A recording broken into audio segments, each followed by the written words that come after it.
Hello my viewers, this is Sakshi Sharma और आप देख रहे हैं शिवाक्षी मैथमेटिक्स चैनल, आपका अपना चैनल शिवाक्षी मैथमेटिक्स। तो चलिए स्टार्ट करते हैं। क्या आज मैंने एनसीईआरटी की सीरीज़ स्टार्ट की है। आपके फर्स्ट चैप्टर की एनसीईआरटी हम के क्वेश्चन सॉल्व करेंगे। उसमें चाहे कितनी भी एक्सरसाइज हो, उसमें कितने ही क्वेश्चंस क्यों ना हो, एक एक क्वेश्चन मैं आपको कराऊंगी। ठीक है, तो आप देख रहे होंगे, आपको यहाँ पे क्वेश्चंस नज़र आ रहे हैं बोर्ड पर। ठीक है, तो ये केवल आपको दिख रहे हैं बेटा जी, मुझे नहीं दिखाई दे रहे हैं। तो मेरे पास एनसीईआरटी की बुक रखी हुई है नीचे, तो मैं उससे क्वेश्चन को पढ़ूंगी।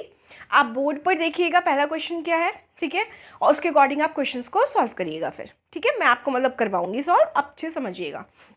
उससे पहले एक ही बात बोलूँगी, अगर आपको मेरी वीडियो अच्छी लगती है तो प्लीज़ लाइक करें, सब्सक्राइब करें और बेल आइकन प्रेस करें, जिससे आपको मेरी नई नई वीडियोस की नोटिफिकेशंस मिलती रहे। ठीक है, थोड़ा सा मोटिवेट मुझे भी कर दीजिए तो अच्छा ही होगा, है ना। आप मुझे जितना मोटिवेट करेंगे उतना मुझे और भी अच्छा लगेगा आपके लिए नई नई सीरीज़ बनाना, है ना, क्वेश्चंस कराने या कुछ भी टॉपिक को अच्छे से समझाना। थोड़ा सा मोटिवेट कर दीजिए। ठीक है, चलो तो स्टार्ट करते हैं। पहला क्वेश्चन देखिए क्या कह रहा है बेटा। आपकी एक्सरसाइज 1.1 का फर्स्ट क्वेश्चन है, वो कह रहा था कलेक्शन, हमें बताना है which of the following are sets. आप देख सकते हैं स्क्रीन पर, बोर्ड पर अपने, क्या कि which of the following are sets, हमें बताना है जितने नीचे क्वेश्चंस दे रखे हैं उनमें से कौन सा सेट है। Now justify your answers. ठीक है, तो पहला क्वेश्चन देखिए क्या कह रहा है कि the collection of all the months of a year beginning with the letter J. इसका मतलब क्या है कि आपको उस मंथ के कलेक्शन देखो, सबसे पहले सेट समझ लो क्या होता है। हालांकि मैं आपको बता चुकी हूँ, जिसको आता होगा बहुत अच्छी बात है, जिसको नहीं आता आई बटन पे क्लिक करिएगा, मेरी सेट्स की प्लेलिस्ट पर पहुंच जाइएगा। सारी वीडियोस भी मत देखिए, मैं कह रही सारी वीडियोस देखिए, पर उसकी फर्स्ट वीडियो जरूर देखिए जिसमें मैंने आपको सेट को बहुत अच्छे से डिफाइन कर रखा है। ठीक है, तो देखो सेट बेसिकली क्या होता है, वेल डिफाइंड कलेक्शन होता है of the different objects, right. यही पढ़ा है आपने डेफिनेशन, लेकिन इस डेफिनेशन को समझना जरूरी है कि होता क्या है सेट। तो बेटा वेल डिफाइंड का मतलब क्या है कि कोई भी मैं आपको क्वेश्चन दूं, जैसे भी हम करेंगे, उसमें सभी की एक ही राय होनी चाहिए, सभी का जो आंसर आए एक ही निकल के आए, है ना, मतलब चाह कर भी वो चेंज नहीं होना चाहिए। तो ऐसे कलेक्शन ऑफ ऑब्जेक्ट्स को हम क्या बोलेंगे, सेट बोलेंगे। बात समझ में आ रही है। चलो अब देखते हैं पहला क्वेश्चन, क्या था, collection of all the months of a year beginning with the letter J. इसका मतलब क्या है कि जो मैंने एक आपको पूरा सेंटेंस लिखवाया, क्या ये सेट है, हमें ये बताना है। तो बेटा जी वो कह रहा है ऐसे कलेक्शन बताइए उन मंथ्स का जिसका फर्स्ट लेटर जे से स्टार्ट होता है। तो हम जानते हैं जनवरी, जून, जुलाई। अब यही क्वेश्चन सपोज आप 11th क्लास के बच्चे हो, 12th क्लास के बच्चे हो, सबसे मैंने यही क्वेश्चन पुट अप कर दिया, तो सबका मुझे क्या मिलेगा, सेम आंसर मिलेगा कि डिफरेंट आंसर मिलेगा। आप बोलोगे क्या, सेम आंसर मिलेगा, है ना, क्योंकि मंथ के हमें वो नेम बताने जिसका स्टार्टिंग किससे हो, लेटर जे से। तो सबको पता है जनवरी, जून और जुलाई, इससे अलग तो आप कुछ बता ही नहीं सकते ना। तो इसका मतलब सभी बच्चों का आंसर क्या हुआ, सेम हुआ। तो मैं बोल सकती हूँ यस दिस इज क्या लिख देंगे फर्स्ट वाले में, yes this is a set.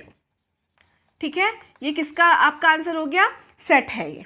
ठीक है, अच्छा सेकंड क्वेश्चन देखते हैं। The collection of 10 most talented writers of India. अब बताइए मुझे पूरे इंडिया, पूरे भारत में ही बताना है मोस्ट टैलेंटेड राइटर। तो बताइए क्या यहाँ पे सभी का एक ही राय मिलने वाली है, नहीं ना। टैलेंटेड तो बहुत सारे राइटर्स हो सकते हैं, है ना भाई, राइटर लग गया यानी कि वो टैलेंटेड ही है ना, फिर चाहे इंडिया के हो चाहे कहीं के भी। तो इसमें भी सबकी राय एक नहीं आने वाली, इसलिए मैं बोल सकती हूँ कि इसका आंसर क्या हो जाएगा, सेकंड का no this is not a set, right. Third देखिए, a team of 11 best cricket batsman of the world. अब मुझे बताइए इसमें सबका सही सेम आंसर मिलने वाला है, नहीं। क्यों नहीं, क्योंकि देखो तुम्हारे लिए कोई और बेस्ट होगा बैट्समैन, उसके लिए कोई और बेस्ट होगा बैट्समैन, पूरे वर्ल्ड की बात हो रही है ना। तो क्या सबका एक ही आंसर मिलेगा, नहीं। कभी भी हम सेट की बात करेंगे ना बेटा, तो थोड़ा सा ध्यान लगाना है कि क्या सभी का आंसर सेम ही मिलने वाला है। तो यहाँ पे हमें सेम आंसर नहीं मिलने वाला, इसलिए ये भी क्या हो गया, नहीं, यानी कि ये भी आपका क्या है, no this is not a set. ठीक है जी, ओके। नेक्स्ट क्वेश्चन देखिए fourth, the collection of all boys in your class. The collection of all boys in your class. अब बताओ, आप अपनी क्लास में बैठे हैं, मैंने आपसे बोला कि मुझे अपनी क्लास के लड़कों को गिन के बताइए कितने हैं। तो क्या आप बता सकते हैं, बिल्कुल बता सकते हैं। और क्या अभी तो मैंने आपसे पूछा, हो सकता है मैं आपके नेक्स्ट वाले बंदे से या बंदी से पूछ लूँ, तो क्या उनका भी सेम आंसर होगा, बिल्कुल। तो यहाँ सबकी राय कैसी हो गई, सेम हो गई, है ना, क्योंकि आप आराम से अपनी क्लास के बच्चों को काउंट कर लेंगे और मुझे बता देंगे मैम इतने बॉयज हैं। बात समझ में आई। तो यहाँ सबका आंसर कैसा मिल रहा है, मुझे सेम मिल रहा है, इसलिए इसका आंसर क्या हो गया, yes this is a set. बात समझ में आई? ठीक है जी, नेक्स्ट क्वेश्चन देखिए क्या कह रहा है, the collection of all natural numbers less than 100। तो यहाँ बताइए, यहाँ सबका आंसर सेम आने वाला है कि नहीं? बिल्कुल सेम आने वाला है भाई, नेचुरल नंबर सबको पता है, और 100 से कौन कौन से होंगे वो भी सबको पता होगा, है ना? कोई चेंज नहीं कर सकता ना उस चीज़ को, नहीं कर सकता। तो ये भी क्या हो गया बेटा आपका yes, yes this is a set, right? Okay, next question देखिए, a collection of novels written by the writer Munshi Premchand. अब यहाँ उसने क्लॉज लगा दी कि वो नॉवेल्स बताइए जो मुंशी प्रेमचंद्र के लिखे हुए हों। तो यहाँ सबका आंसर सेम आएगा, है ना भाई? गूगल से आपको नहीं भी पता, आप गूगल से देखेंगे कि भाई मुंशी प्रेमचंद के नॉवेल्स बताइए, है ना? तो कोई बच्चा मुझे कोई बताएगा, कोई बच्चा मुझे कोई बताएगा, लेकिन बताएगा किसका? मुंशी प्रेमचंद का ही, है ना? तो यहाँ सबके आंसर क्या मिलेंगे? मुझे सेम मिलेंगे। तो बेटा इसका आंसर क्या हो गया? यस। क्या हो गया इसका answer? Yes, this is a set. Okay, next question देखिए, the collection of all even integers. इसमें भी सबका मुझे आंसर सेम ही मिलने वाला है भाई। इवन इंटीजर्स आप जानते हैं क्या होता है ना? तो इसका आंसर भी क्या हो गया बेटा? 7th वाले का यस। भाई ऐसी चीज जिसको आप चेंज नहीं कर सकते ना, सबका एक ही आंसर निकल के आए। अब इवन इंटीजर्स तो वही पढ़ाए जाएंगे ना। इंटीजर्स क्या जानते हैं आप? जैसे पॉजिटिव नेगेटिव दोनों टर्म्स आती हैं, उसमें भी इवन बात करें 2 4 6 -2 -4 -6, तो सबका सेम ही आंसर मिलना है ना। इसलिए ये भी क्या हो गया बेटा? यस, कि दिस इज अ सेट, क्योंकि मुझे यहाँ पे सेम आंसर मिल रहा है। नेक्स्ट क्वेश्चन देखिए क्या कह रहा है बेटा, कि the collection of questions in this chapter. अब आप सपोज मैंने एक सेट चैप्टर दे दिया, उसकी एक्सरसाइज 1 की ही बात कर रही हूँ, और मैं बोल रही हूँ कि इसमें आप बताइए क्वेश्चंस बताइए, तो सब बच्चे मुझे सेम चीज़ बताएंगे ना। अगर मैं इसके फर्स्ट क्वेश्चन की बात करूँ तो आप सब मुझे यही क्वेश्चंस तो बताएंगे सभी बच्चे, कि मैम पहला क्वेश्चन ये रहा, दूसरा ये वाला है, तीसरा ये वाला। तो सबकी राय कैसी आ रही है?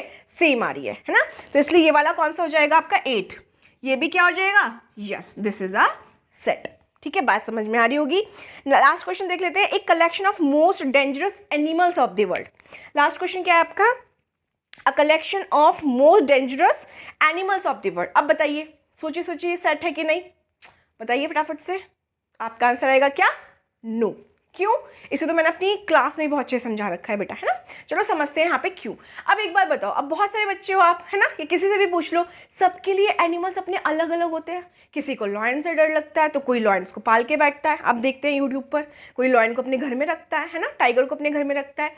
कोई छिपकली से डरता है, कोई नहीं डरता। कोई कॉकरोच से भी डरता है, कोई नहीं डरता। तो यहाँ सबकी राय क्या हो गई? डिफरेंट हो गई। तो ये सेट नहीं होगा। कौन सा आपका 8th 9th क्वेश्चन? तो इसका आंसर क्या हो गया? No, this is not a set. ठीक है, तो बेसिकली हमें सेट के बारे में जानना था इस क्वेश्चन में बेटा, कि सेट क्या होता है। तो सेट को हमेशा दिमाग में एक चीज रखना, वेल डिफाइंड, ये तो भूल जाओ इंग्लिश की डेफिनेशन। आपको सिर्फ क्या ध्यान रखना है कि सबका एक ही आंसर मिलना चाहिए, एक ही राय होनी चाहिए उस क्वेश्चन पर। ठीक है, तो आई होप आपको समझ में आया होगा फर्स्ट क्वेश्चन। ठीक है, और ऐसे ही पढ़ते रहिए, खुश रहिए, बहुत अच्छे से पढ़िए। और जिसको कोई भी थोड़ा बहुत डाउट हो, वो प्लेलिस्ट का लिंक मैंने डिस्क्रिप्शन बॉक्स में भी मैं डालने वाली हूँ। ठीक है, डाल दिया है मैंने। और क्या कहते हैं, आप वहाँ से जाके भी देख लीजिएगा एक बार। जब आप उसको पढ़ेंगे, ट्रस्ट मी, सारे क्वेश्चन आप खुद सॉल्व करेंगे, खुद। ठीक है, कोई भी डाउट नहीं रहेगा। तो चलो कल फिर मिलते हैं नेक्स्ट क्वेश्चन के साथ, एनसीईआरटी के सेकंड क्वेश्चन के साथ। तब तक के लिए बाय बाय, टेक केयर।